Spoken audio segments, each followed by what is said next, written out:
हाशिम ने मुड़ के देखा तो लाश के कटे फटे होंठ हिल रहे थे और वो हाशिम को बुला रही थी। हाशिम के पांव गोया ज़मीन ने जकड़ लिए। वो बावजूद कोशिश के वहाँ से एक कदम भी न हिल सका। काफ़ी बहादुर होने के बावजूद हाशिम के हवास बार बार मुअत्तल हो रहे थे और पाँव भी ज़मीन ने जकड़ लिए थे। अब लाश आहिस्ता आहिस्ता उठ रही थी। हाशिम भागने के लिए पूरा जोर लगा रहा था लेकिन एक कदम भी न हिल पा रहा था। जैसे ही लाश उठ बैठी एकदम हवा के झक्कड़ चढ़ने लगे। हवा चलने से दरख्तों के पत्ते आपस में टकराकर ऐसी आवाज़ें देने लगे जैसे हज़ारों रूहें नोहा कुना हों। फ़ज़ा में एक मातम बरपा हो गया। हाशिम हैरान हो रहा था कि इस लाश को मेरा नाम कैसे पता, कि लाश के होंठ फिर हिले। डरो मत हाशिम, तुम डर क्यों रहे हो? तुमने तो मुझे कत्ल नहीं किया, फिर क्यों खौफज़दा हो? लाश जब बोलती तो इसके कटे हुए होंठ गोया दाएं बाएं झूल रहे होते और नोकीले लंबे दांत साफ नज़र आते।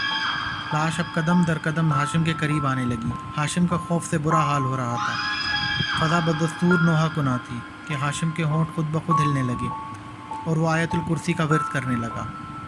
जैसे ही वो आयतुल कुर्सी पढ़ना शुरू हुआ, लाश बिदक कर पीछे हटी और बलकते हुए बोली, तुम्हें कोई नुकसान नहीं पहुँचाऊँगी, तुम कुछ मत पढ़ो। लेकिन हाशिम ने बुलंद आवाज़ में पढ़ना शुरू कर दिया।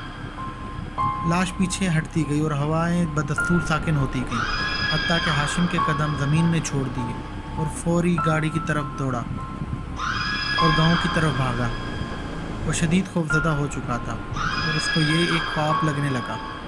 गाड़ी फुल स्पीड से गांव की तरफ बढ़ रही थी कि हाशिम को लगा गाड़ी में कई मन वज़न लाद दिया है। अभी वो इस नई सोच में ही था कि इसकी नज़र बैक व्यू मिरर पर पड़ी। जैसे शीशे में नज़र आने वाला मंजर होश उड़ाने वाला था। हाशिम ने देखा कि वही लाश गाड़ी की पिछली सीट पर बैठी हुई थी। हाशिम की गिरफ्त स्टीयरिंग पर ढीली हुई और गाड़ी झटके से खड्डे में गिरी। गाड़ी बंद हो चुकी थी और चारों तरफ खौफनाक कहकहे गूंजने लगे। लाश के होंठ फिर हिले और वो दिलखराश आवाज़ में बोली, तुम्हें क्या लगा था हाशिम हमसे बच जाओगे? हमने यहाँ सदियों इंतज़ार किया। हाशिम अब शदीद खौफज़दा हो चुका था। इसके हवास जवाब दे चुके थे। शदीद घबराहट में गाड़ी से निकलने की कोशिश की मगर अब एक इंच भी न हिल सका। पीछे से हंसने की आवाज़ बुलंद से बुलंदतर होती गई कि कहीं दूर अज़ान की आवाज़ गूंजी। हाशिम की आंखें और दिमाग तारीकी में डूबता चला गया। जब आंख खुली तो अपने आप को अपने बिस्तर पर पाया जहां इसके घर वाले भी मौजूद थे। हाशिम के वालिद ने बताया कि वो सुबह गांव के मौलवी साहब को गांव से बाहर कब्रिस्तान वाली सड़क पर पड़ा हुआ मिला था जब वो मस्जिद की तरफ जा रहे थे। तब हाशिम ने इनको अपने साथ आने वाला सारा माजरा सुनाया, जिससे सब बहुत हैरान हुए।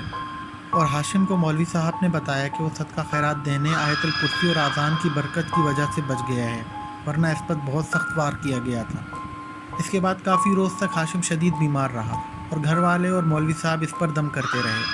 इसके अलावा इसके वालिद साहब ने भी काफ़ी सदका खैरात दिया, जिसके काफ़ी अरसे बाद हाशिम कुछ बेहतर हुआ, लेकिन इसने इसके बाद कभी रात को उस कब्रिस्तान का रुख नहीं किया।